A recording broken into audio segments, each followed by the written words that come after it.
This your girl, Prophetess Sylvia Walker. You are now watching the Jeffrey B. Valentine Show.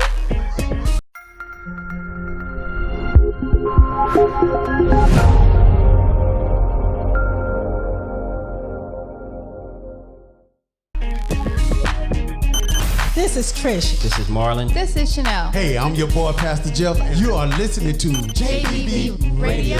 Positive Radio. Thank you for tuning in. Greetings, everyone. Thank you for tuning in, watching, and listening to JBV Radio. We have a topic that I think that everybody need to listen and be a part of during this time. On our panel and our guests for today, it is City Councilman and Vice President Samuel Newby and Prophetess Sylvia Walker. Thank you for being a part of our conversation and to be a part of our show this morning. How y'all doing? I'm doing good, thank you. How you doing, man of God? I'm doing good, thank you. Amen, amen. Those who listening and watching by television and listening by radio, we want to talk about domestic violence, especially during this time, during COVID-19 pandemic. And before we get started, man of God, woman of God, we want to read something real quickly about this pandemic that we're in and dealing with domestic violence. Those that who do not know that the month of October is set aside for domestic violence money. Am I right? Yes, sir.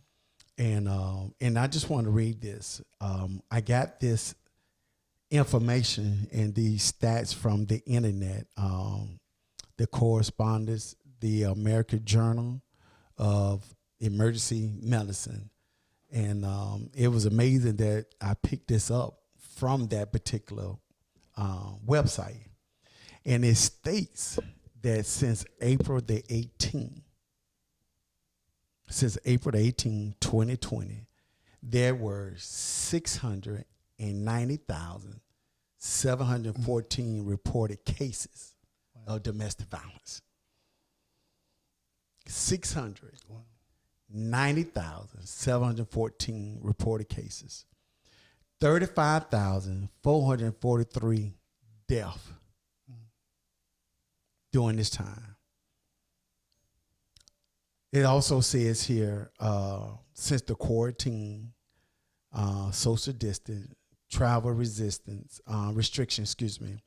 and stay at home order caused this number to increase worldwide.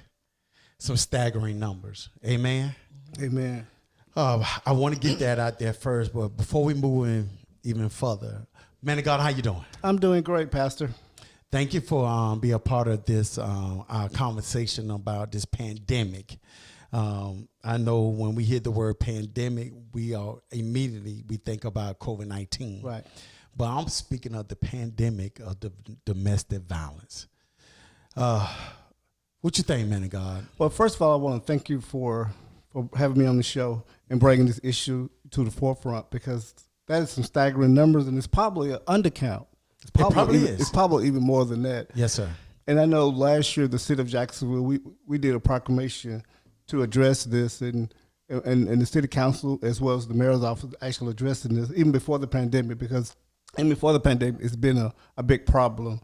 And now with people staying at home is even worse. And then now the abuser actually have a I don't want to say platform, but the person can't go anywhere, so they're isolated. So it's probably going to even be worse now. And can you imagine the fear of the one that's being abused, that they have to be confined with their abuser? Their abuser, right. You know, living in fear, right. And especially in silence. Right. People really don't know what's going on inside these four walls.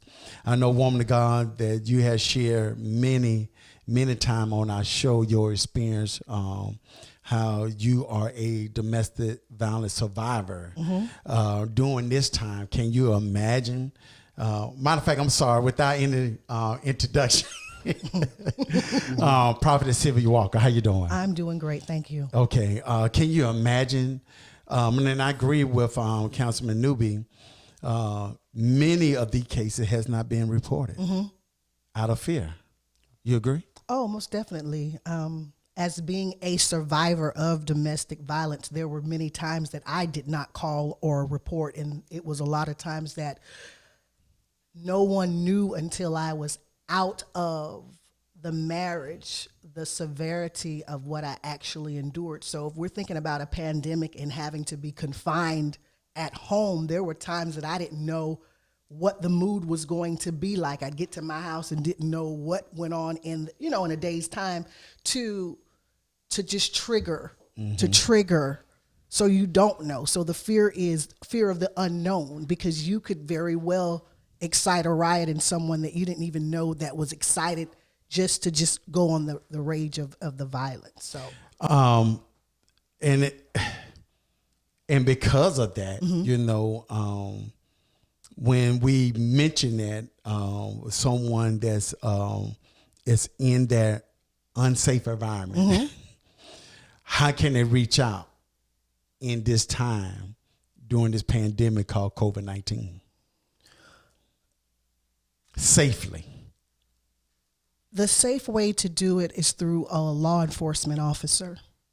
And I say that as being a person who has been out for many years and working with different organizations behind the scenes. And because I'm not a counselor, I'm a survivor, and I know the traits of domestic violence, and I also know how to handle it, because a lot of times people reach out to friends and family and they put everybody in jeopardy, because now those are familiar people in familiar places that the abuser will know that you are. So when you reach out to a law enforcement officer, what the law enforcement officer is going to do is notify the Hubbard House, which is the safe haven, and then that's how you do for those who want to transition and they're wanting to get out.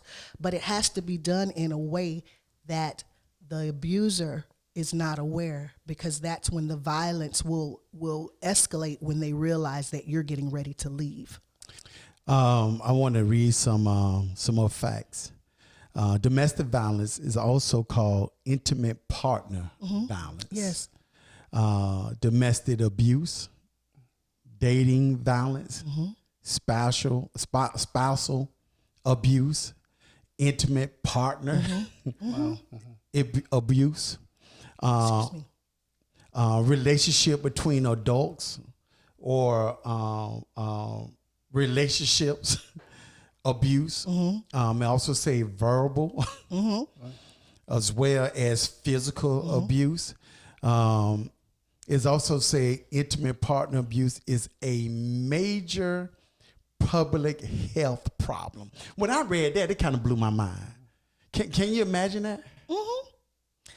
And I think a lot of times people put a class to it, where it's lower class or whatever, but you'll be surprised of the middle and upper class people that deal with this. And women have a tendency to, of course, we need men. And a lot of times, a lot of women find themselves in situations to where the man is the sole provider, and they stay in situations for financial security. But there's a lot of prominent people, and you speak to them and wonder why they got divorced. They'll tell you, like, wow, I spent 25 years getting beat. Man of God, it also said here, due to it's affecting more than 2 million women and 800,000 men. Wow. And it caused them to be homeless, injury, death, victims, and it cost the health system billions of dollars. Right. I can truly believe it. And before we get to that point, can I ask Prophetess Sylvia a question? So what can myself as an elected official can do to help this? Wow, that's amazing, because I have really been in prayer about this situation. And one of the things that I think they need to be harsher laws for people who start off abusing. When I was in my marriage, and the first time that I was assaulted by my ex-husband, he just got Salvation Army for anger management. And then you're there for these classes maybe for a month or whatever, but it's just it's not dealing with the issue. I feel like the first time someone hits you, it shouldn't be, oh, they're just going to anger management class. There should be a severe punishment like, okay, you hit someone first time, you got 6 months in jail. Because here it is now, you're giving the person the opportunity to go, they're still out of jail. The person that they assaulted is still here. And now they're angry because they have to spend money going to these classes. And in my situation, when my ex-husband first did that, he went to the classes and fought me again while he was going to the classes. Now, you are absolutely right. Man of God, Councilman Newby, what can you guys do as a city official to help someone that's in that unsafe environment pertaining and dealing with domestic violence? Well, first of all, we have to Sylvia's point, we have to have funding, because if a person, because most people deals with finance. Yes, sir. And if a person feels like, they can't go in the well because they don't have the finance to go in the well, they're going to stay. So they got to know that if I leave the situation, that I will have somebody that will help me with finance. So finance is a big key. And second of all, for the leaders to let people know that we care for them and they're not in this alone. Oh, that's good. Yes, sir. And I think that's the biggest thing for a person to know that, hey, I'm not in this alone. And I can assure the people of Jacksonville that they're not in this alone. I know myself and Mayor Curry and President Zeri, this is a big issue. And also Councilwoman Cumber, who actually did legislation about that last year. So the city of Jacksonville is on our radar, and we're going to definitely deal with it. And that's why I'm so glad that you give this platform for us. And I didn't realize, to Sylvia's point, that it's finance. That's the biggest thing. It is. And Sylvia, what you can, as a survivor, to share with the city officials the lacking, where they in a certain area that they can really help immediately without the funding, is to make sure when the police is called out and the person is arrested and they go before the judge, that the bond is actually very high, that they won't be able to meet, or the judgment for them is to not just go to an anger management class and still have access to someone that they have threatened to kill and have access to. So they need to be locked up. I think if the punishment at first was severe and it got out in the city that, hey, did you know that if you hit a woman or a woman hits a man, that they're giving them 6 months in jail straight up? Because that fear of having to go to jail and knowing that, because a lot of them been in the system with this and they know how to manipulate it. And what I found with domestic violence and even being a survivor, even with my ex-husband, was it was nothing. Like, who cares if you call the police, because I'm going to be out anyway.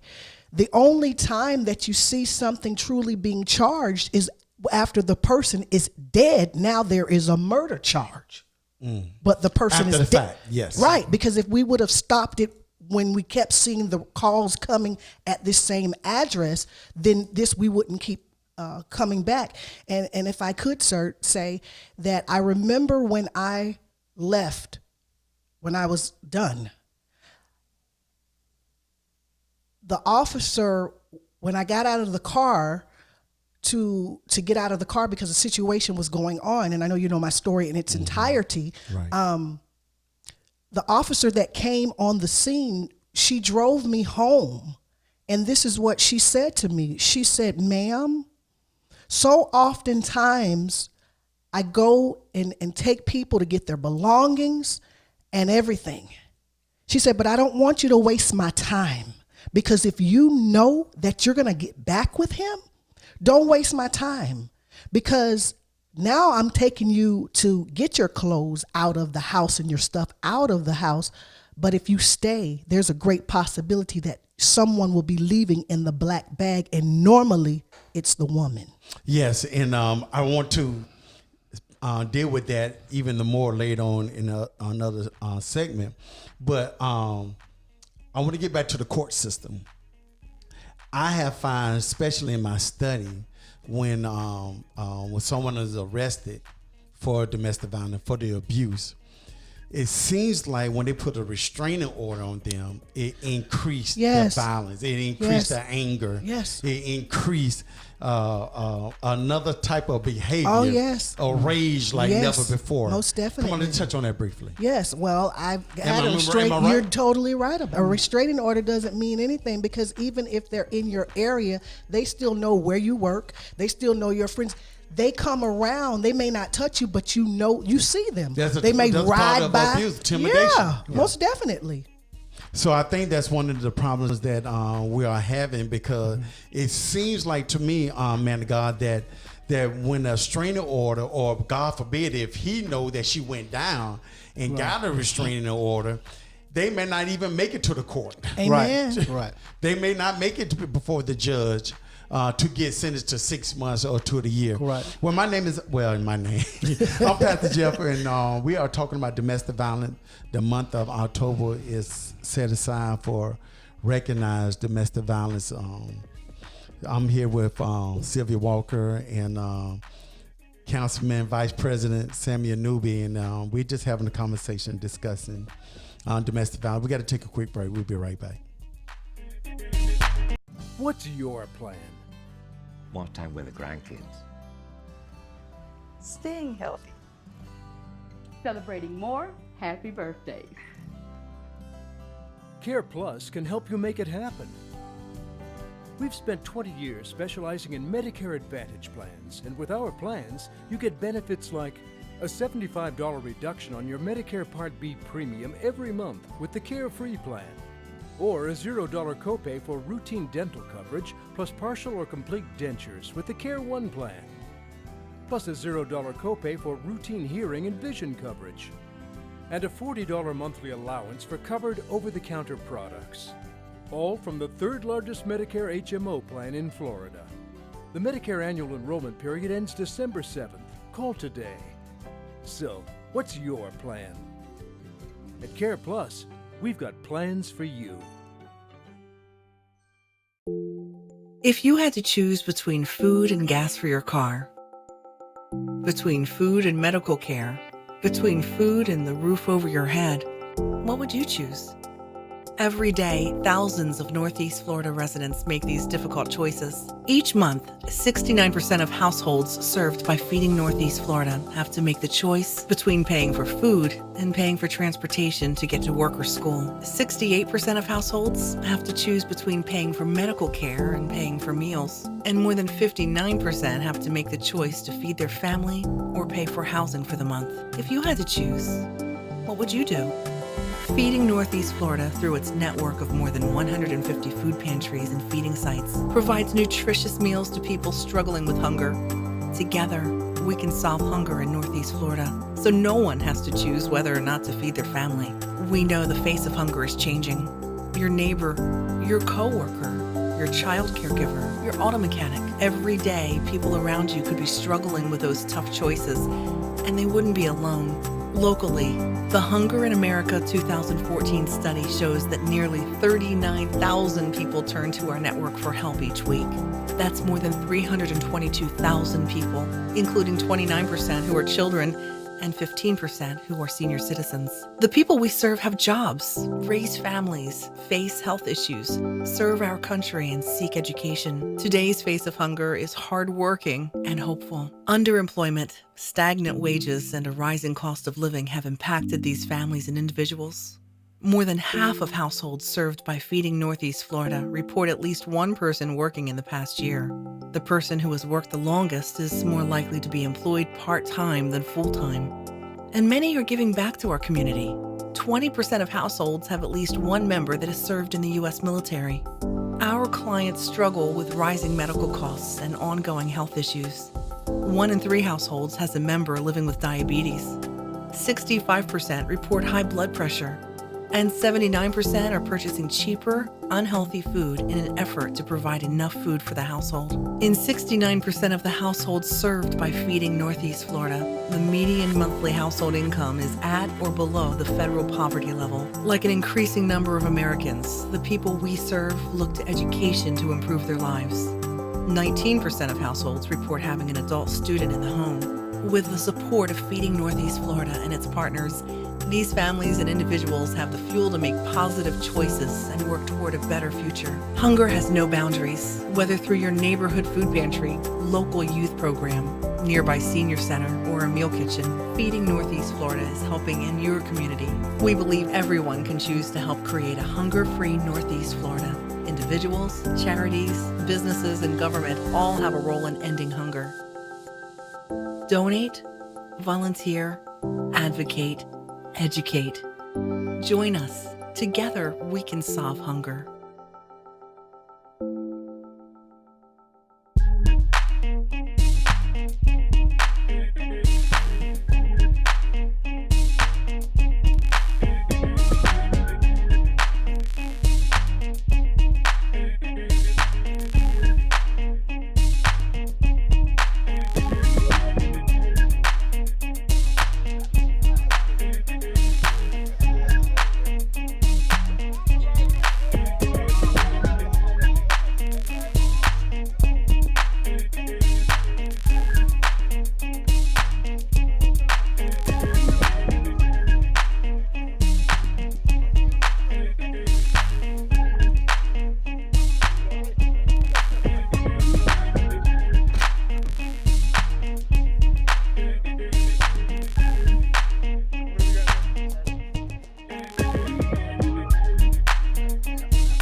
Johnson is in the other room. Here. Our first order of business is to present Planned Parenthood's Employee of the Year Award. Abby Johnson. This is Abby. She's our newest volunteer escort. Abby, this is Cheryl's Alessandro. I'd be the youngest director in Planned Parenthood history. You'll actually be in charge of the abortions at your clinic? I have a chance to make a real difference. No matter what you do for the rest of your life, you're still gonna be a baby killer. The only thing that's changed is you, Abby. Can you even hear yourself talk right now about these procedures? These are little babies. I'm not going to apologize for doing a job that helps women in crisis. There's still a part of me that isn't sure. I know. But the one thing that all experts agree on is that at this stage, the fetus can't feel anything. Sorry to bother you, but they need an extra person in the back room. Are you free?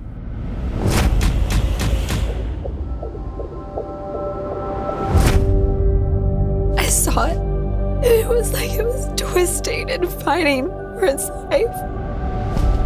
We commend the souls of these hundreds of children. And Lord, we pray to end abortion. I really appreciate what you've done for us. I'll not forget it. 22,000 abortions. How do I even comprehend that? Rough day at the office. You can say that. What are you doing? It's your dad and me. You were our baby from the moment of conception. We are paying you to be a perfect instrument of corporate policy. We are an abortion provider. I can't be a part of this anymore. Everything that they told us is a lie. Don't underestimate the repercussions of this. You gotta be careful. Rhonda, please don't do this! Rhonda! Let me tell you what's gonna happen if you walk through that door. Congratulations. You've made an enemy of one of the most powerful organizations on the planet.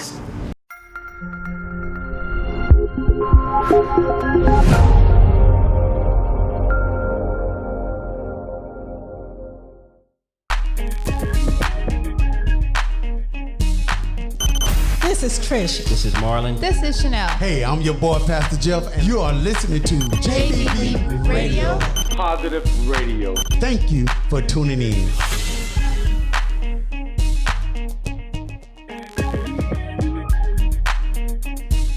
Welcome back to the show. I'm your boy, Pastor Jeff, and we're talking about domestic violence. On my panel is Prophetess Sylvia Walker and City Councilman Vice President Samuel Newby. And I just want to read something according to the warning signs. When you have friends, family members, co-workers, they can look for things like why they always coming up with some excuse of injuries. All of a sudden, why they wearing glasses and shades to work? Why are they absent from school? Why they not coming to church as usual? Why it seems like their attitude has changed tremendously. Some of the warning signs, according to some of the facts that I'm getting off the internet, why are they fidgeting with their partners? You know, when their partners make a certain move, they fidget, you know. Are those signs are legit? Mm-hmm. Am I leaving anything out? And most of them, the abuser, they really don't have to say anything. It's almost like that look, like when I get you home, or why you responding that way. And I was talking with this particular lady the last time we were preparing to do a show.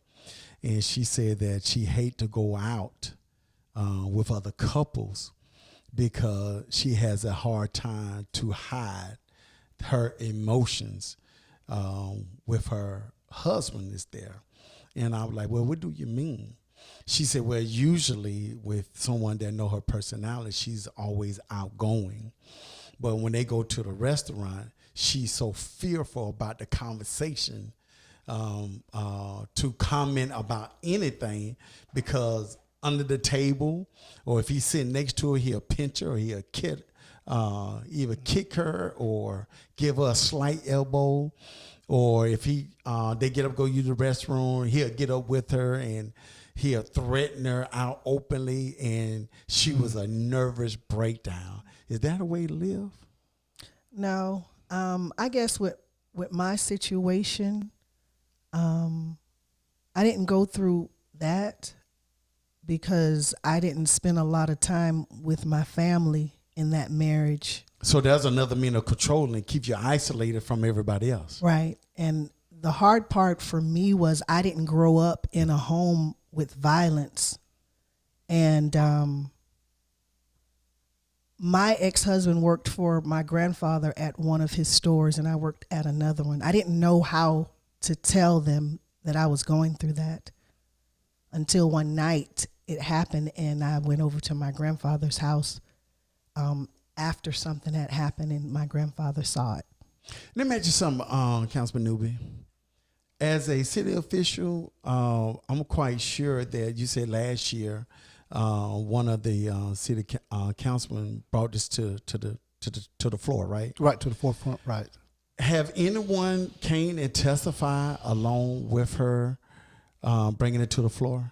No, nobody hadn't came and testified. And to Sylvia's point, a lot of the abusers, I believe that, you know, their thing is to isolate the victim, to keep them away from their family. So if you're a friend and you notice that that your friend all of a sudden now don't come around, or your sister or your don't come around, that's a sign, because that's one of the things that they do.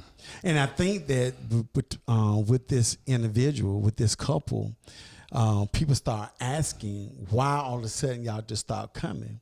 Why all of a sudden that your wife usually be outgoing. So to prove a point, you know, he will come out and try to fellowship with his friends and family, but yet trying to control with a lease, a short lease. You know, yes, you could come out, but you're going to sit beside me. You can't say this, you can't say that. To me, that's even more of a giveaway, a sign that, you know, well, why are you constantly telling her what she can say and what she can't say? You know, another mean a domestic violence, being controlling by verbal abuse. Right. And I know we talked quite a bit over the years about this. Verbal abuse, emotional abuse is just almost worse than physical abuse. Yes, it is. I went through the emotional and the physical abuse. The verbal abuse is to tear down your self-esteem. Mm-hmm. So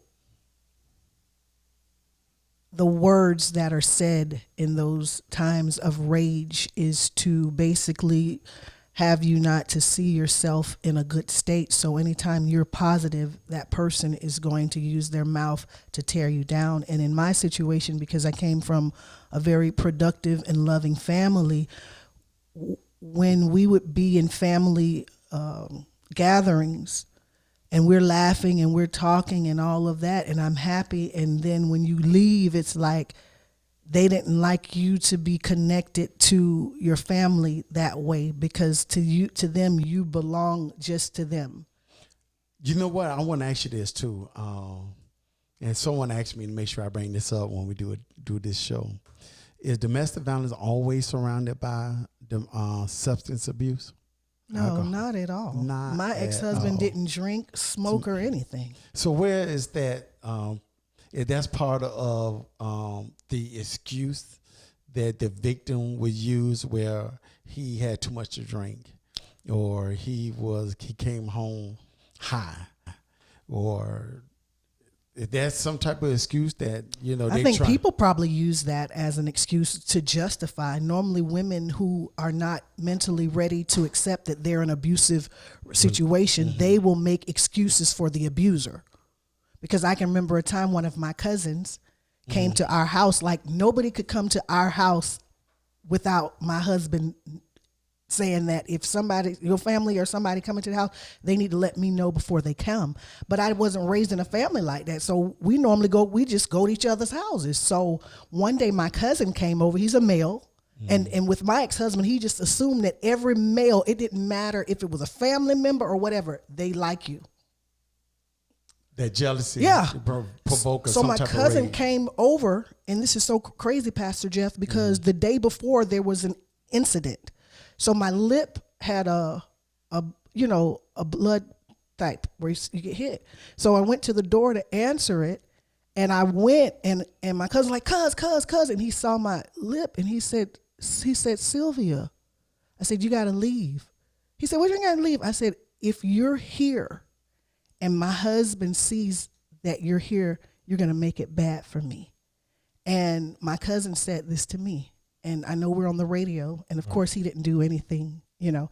He said, you better be glad that I don't want to see you hurt, because I will hurt him for hurting you. And he had tears in his eyes because he saw that a portion of my lip was messed up. But if my ex-husband would have come home and saw him there, he would have assumed that I was sharing some things with him in my house, right? And he would have been in fear that somebody was going to hurt him for it. Why you didn't leave right then? You know, the reason why I stayed as long as I did, and this is a question that is often asked, and everyone will have their own reason. I didn't know how to talk about that. In our household, how we were raised, what goes on in a marriage stays in a marriage. And stay right there, because that's a perfect response. So now I'm coming to you, man of God. Shouldn't it be some type of awareness? It should be. And to her point, for so many years, especially in the olden days, people would say whatever happens in the house stays in the house. And also, let's get back to the point with the abuser. A lot of times, it begins with his childhood, right? Because he sees his father beats his mother, correct. And it's almost like a family curse. And that's one of the things that we got to do. We got to stop that family curse. Yes. Because it starts with the father. The son sees the father. Then he does it. Then his son. And it goes on and on and on. So that's one of the things that we have to stop. Right. We're going to deal with it in and the with biblical my term. ex-husband, Mm-hmm. he was adopted by family members. He was adopted from family members. And they used to beat him and his brother. They were twins. And they used to beat them like they were abused. Now, as a full-fledged grown woman now, because remember we got married in my 20s. Right. I wouldn't have been able to see the generational aspect of that in the spiritual realm of it, like Councilman Newby said. But you see it now that it's a great possibility that the abuse had nothing to do with me. It's something internal that person is dealing with, and you are the recipient of the abuse. Right. And I was going to deal with the spiritual side, but I wanted to deal with it someone that do not have a relationship with Christ, okay, or someone that is not in the church or have a support group. What I want to get to is because of, and I thank God for what you are doing with trying to bring more awareness with your foundation. But what I want to get to the point is when you say that I did not know how to deal with that, or I didn't know how to leave or have enough courage to leave. And I think that some kind of way we got social media about everything. When you get on Facebook, they got Facebook groups about everything. But do we have a Facebook group or Instagram about helping survivors or helping victims that's in domestic violence? And I think that we need to bring some type of awareness saying that this is a safe place, that we will not reveal who you are. We'll just help you to come out of it or give you some type of encouragement to cry out. That's what I'm saying. And Pastor Jeff, as you know, I do a lot with women. Yes. And a lot of the events that I have, they are ploys to get people there, to open environments that are safe, to share. So you thinking, oh, I'm coming to a tea, and there's a topic. And then before you know it, someone's getting up, talking. And it starts, I believe, if more survivors would not be ashamed of how people would view them when they realize that you haven't always been this woman of strength and all of that. What was the breaking points to get you here? You're writing on my notes. To open up your mouth and tell the truth about what it's really been. Exactly. And I think that would be, I want to go back to Acts chapter 1, verse 8. He said, you are the witness that should go out to Jerusalem, Judea, and Samaritan. You are the one that if God deliver me, come on, if God healed me and helped me, he would do the same for you. Yes, he will. So if we have more survivors say that if God can save me, come on he can now. save you. You better know so it. That's where I'm getting at, that we need to come up with something and more like you, what you are doing, to speak up. I think one of the problems we have in Man of God is that we think that we always had it together. Right. And it's amazing that you said it, because I know I speak to young boys all the time. And my topic is, don't let this suit fool you. That's good. And when I say that is, I tell them, hey, the same thing that y'all done, I done it too. Yes. But God was able to restore me. God was able to bring me from the bottom to city council. Yes, Amen. Lord. And so you can't be afraid to tell that story. I remember one time when I told a story, and a good friend of mine said, why you told that story? I say, because they need to hear that you came from the bottom. That's right. They need to hear, because one young man, I told him, I said, listen, I was you 30 years ago. You can be me 30 years later. My God, I love it. I Yes. love it. We're talking about domestic violence, and I'm here with City Councilman Newby and Prophetess Sylvia Walker. And we just got to take a break. We'll be right back. I'm Adrienne. I was a primary school teacher, which I loved, and I taught there for about 23 years. So Miss Adrienne came to me when she was looking for a primary care physician, and during her initial workup, we found out that she has lung cancer. I had no indication that I was ill. They caught the cancer before it got bad. And she said, "You're going to stick with me, and we're going to work this together." It is because of Dr. Egbo that my life was saved. So this is a story where we think that we made an impact in patient's life. I was there with her every step of the way. She's getting better day by day, and she's back to her normal life. I look forward to my appointments because, as I said, it's family. They respect me and my needs, and they're aware. They read me. I've truly been blessed. I know that when I walk out, everything is going to be okay. This is planet Earth. We're all in a fishbowl, kind of like this guy, only there's a whole lot less room to move around. We walk fast, we live fast, travel, commute to work. The list goes on and on and on. And then one day, suddenly, we take a big break. A human stop. And this is that moment. I mean, just level with me. Am I gonna have a job when this thing blows over? Is there something that I can do from home? You're my top dog. Be innovative. If you email me the client list, I'll send out the invites for the internet seminar. I feel really, really good about my ideas. What? Show me what you got, Rick. How do I look? Handsome, but do you really need the headphones? What are you doing? Productive sales webinar. Who's he? My company paid me to watch him. And I just want to say thank you for joining me on my very first online sales seminar. Ooh, smooth. I think he's charming. How's it going with the webinar? I'm seeing progress, but I'm feeling excited about it. Do you have a lot of viewers? Well, still new. I guess that's all. I'll see you next time. It's a date. It's a date. It's a date.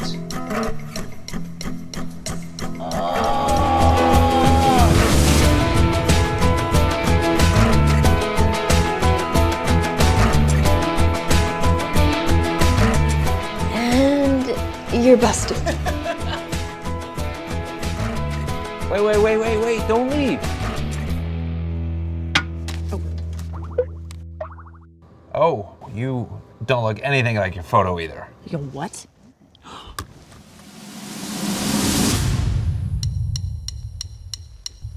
Hi. Oh!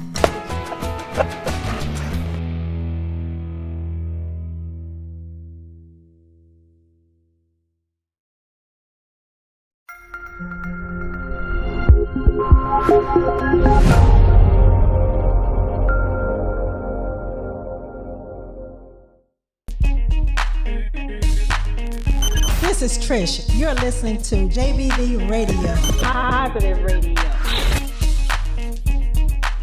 Welcome back to the show. I have Council Vice President Newby and Prophetess Sylvia Walker. And, I want to touch back before the break. I think that's one of the problems from the pastor leaders, official leaders, anyone that's standing before the people. I think one of the problems that we are having is we want to portray that we all together. We got it together. Right. I like to say that we came out our mama womb safe. Right. That we ain't did anything wrong. We haven't done anything wrong. But I believe that if we continually and share that I had to fight, I had to struggle. I was in the street doing my thing. Right. And once I came to myself with the help of the Lord, that my future do not have to look like my past. Yes. And my past do not have to look like my future, that God can change things. And another thing I also want to say that please continue to be praying. Right. Because prayer do change things. So you are absolutely right. And I would ask you, please continually to encourage and share your testimony because of this. Just by talking with individuals, Sylvia, if you're afraid to share your testimony, to me, you ain't fully delivered. Correct. You're still dealing with some hurt, some pain, and some shame. Mm-hmm. You agree? Oh, most definitely.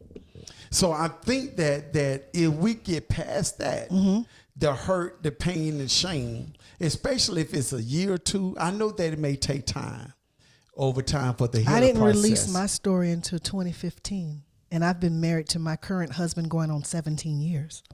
Wow. Why so long? Shame or hurt? Not so much shame.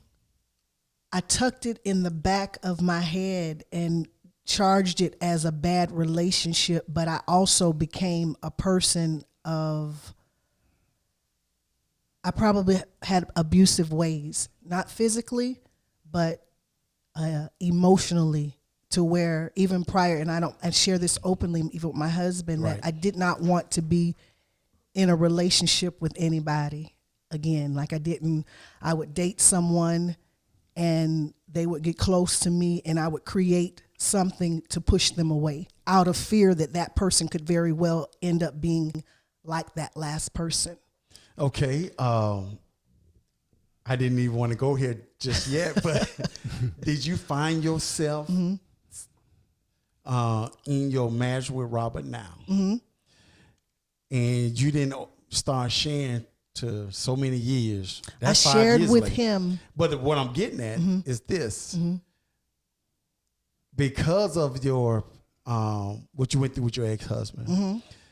if Robert would yell or if y'all got upset, did some of that ignite you of fear? Or did it brought you back of your previous marriage? Now with Robert was my friend first. So As he started learning you and courting you. right, I shared with him everything. Okay, good. I did. Good. I shared with him. But even with you sharing with him, you know, if y'all got in upset, if he raised his voice, was you protected? He's never raised his voice at me. Never. He's never cussed at me. He's never raised his voice. He's never done anything to make me feel in fear of him because I shared with him. Well, not intentionally. Mm-hmm. Not intentionally. I'm sorry, I didn't mean to cut you off. Okay. Not him, but prior to him, I dated someone before me and Robert got together. That person, I can use him as an example, but I wouldn't be able to use my husband as an example because he's never portrayed any signs that would have set off triggers in me. That's the word I'm looking for, triggers. Never. And I think that is one of the reasons why I'm married to him now, because the gentleman I dated prior to him, we had dated for almost 2 years. And there would be times when he would be frustrated and his voice elevated. In the back of my mind, I'm thinking that's a whole different situation. You know what I'm saying? Because those are triggers. Elevation in your voice, profanity when someone yells, and splurts of rage. Like, 'cause you don't know how a person is going to respond. Versus me, I can communicate when I'm angry or calm without violence. But a lot of people don't know how to handle their emotions without doing the extra stuff. You, Counsel Newby, so you understand the triggers, Right. awareness. We need to be educated. We need to be educated, right? And also, I want to ask you a question. I know I have a friend that he married a lady that was in an abusive marriage, and so he say now sometimes he feels like he's paying for her ex-husband's sins. Yes. So, question to you, Sylvia: do you think that really happens? That the person almost pays for the other person's sins, because he said, he's tried to be understanding, but sometimes, his wife, lash out at him, and he almost have to say, well, I'm not that guy. And that goes to what you asked me about Robert. Mm-hmm. That could have very well been me at times, to where I've escalated my voice, not saying that he's paid for what my ex-husband did, as your friend is saying, but because maybe sometimes you just thinking, like, I know I used to have a yelling problem. Like, when we first got into our relationship, I would not want to talk about certain things, so I would yell to stop it, like, just don't talk to me, you know what I mean? And go, I wouldn't be angry, but I would have to just, I didn't want to go in depth with opening up and letting my guard down, because a wall of resistance was there with a new relationship. I wouldn't say that I was abusive. I would say that my behavior at times would indicate a person who had not dealt with the real pain of what actually happened. And you took it and brought it into another relationship. I took it into my life. And the way I say that is because I used to be that person that I wouldn't let people get close to me. And it wasn't so much about the domestic violence. It was about the trust factor. The fact, they got a lot to do with it. Yeah, because when you marry someone, you know, even the scriptures tell you you're supposed to leave home and become as one. So that means I may share with my husband something that my mom or my grandfather or somebody wouldn't know, because this is a person that I'm going to be with. You know what I'm saying? So I've made this covenant, you know, relationship with this person. And when I had not dealt with my inner anger, because my whole thing is, how did you stay in a situation that was harmful to you? And I had to deal with the mental aspect of seeing that, coming from a family of pastors, people in the forefront, we had a lot of secrets that most people wouldn't have known. I come from a house of Pharisees. Mm-hmm. And I say that because religion sometimes, I didn't say relationship, but religion sometimes gives you this image that you have to always appear to be perfect. Oh, yeah. Come on. I know we want to add something. Yeah, actually, I want to ask Sylvia a question. So, and let me say, Hubbard House does a great job in what they do, but do they need to maybe give the victims, and I don't want to say victim, that's the wrong word, but the survivors more counseling or more self-work? I can answer that. Yes, sir. I agree. I stayed there. Right. And how can the city help? Because to your point, you know, it took you 17 and a half years. Come on. And that's just really too long that a person has to. Way too long. So what can the city help when it comes to that? I think the Hubbard House is a good place to house people during their process.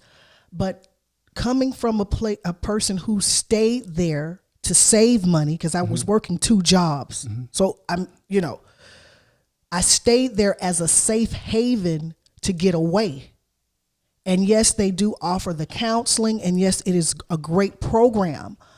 But outside of that, there should be a place outside of, okay, now that we've gotten you a place to stay, now you got a job, and all of that stuff. There's a long going thing that a place that people need to have access to where if there's counselors there, be they can have secular and Christian counselors, because everyone's not believers. So we want to deal with the aspect of what is the mental anguish that people go through. Now, my whole thing is, what I've noticed, Pastor Jeff, is that unlike myself, I didn't find myself back in an abusive relationship. But so oftentimes a person will get out of one abusive relationship and now they're back in another abusive relationship because they didn't deal with the psyche as it relates to what is wrong with me that I constantly find myself in dysfunctional relationships. So I went through counseling. I mean, I literally went to, even though I went to the Hubbard House, I went to counseling, and I just began to be open and start taking off the mask and the layers of dysfunction. I had to come clean.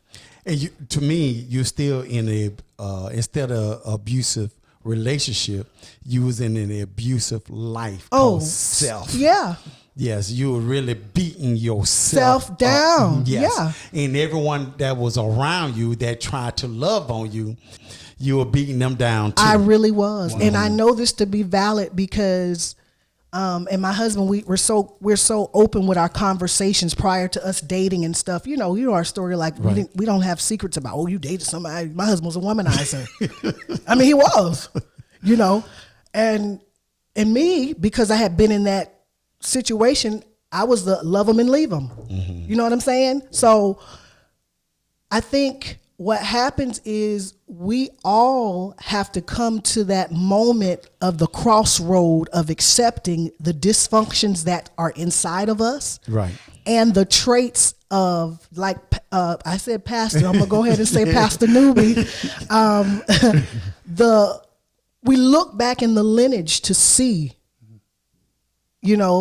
where it came from and what was it. A lot of women did not have voices to express themselves with their spouses because we were taught to stay in a woman's place. I think it should be something like this, Counselor Newby.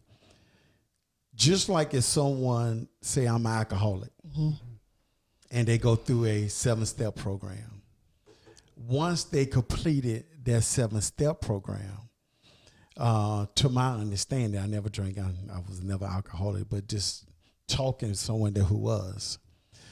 To my understanding, they still to this day have to go back to the AA meetings to help them to stay sober and not to go back to that substance.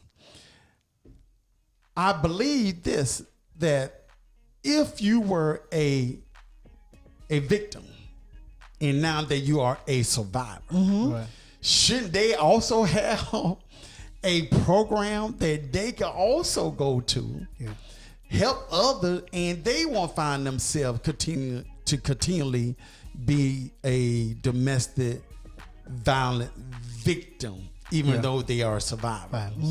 I believe this, that God have delivered us, but it's up to us to be set free. Come on now, that's true. good. That is good. I'm sorry that we are out of time. But we will continually talking about domestic violence throughout the month of October. Am I right? Yes. If you want to be involved in this conversation, you can reach me by email, jbvministry1@gmail.com, or you can reach us here at the office, 904-469-2615. If you want more information about our television show and radio, you can do so by email Pastor Jeff at jbvshow.org, or reach us also at the office, 904-469-2615. Listen, I'm here with Council Vice President Samuel Newby, Prophetess Sylvia Walker. Hey, I'm your boy, Pastor Jeff. Remember, love isn't love until you give it away. I love you. There's nothing you could do about it. I see you next week. Peace, shalom, God bless. Come on, y'all, let's bounce with me. Come on, you got to bounce with me. Come on. All right, we got to bounce. See you next week. I love you. God bless.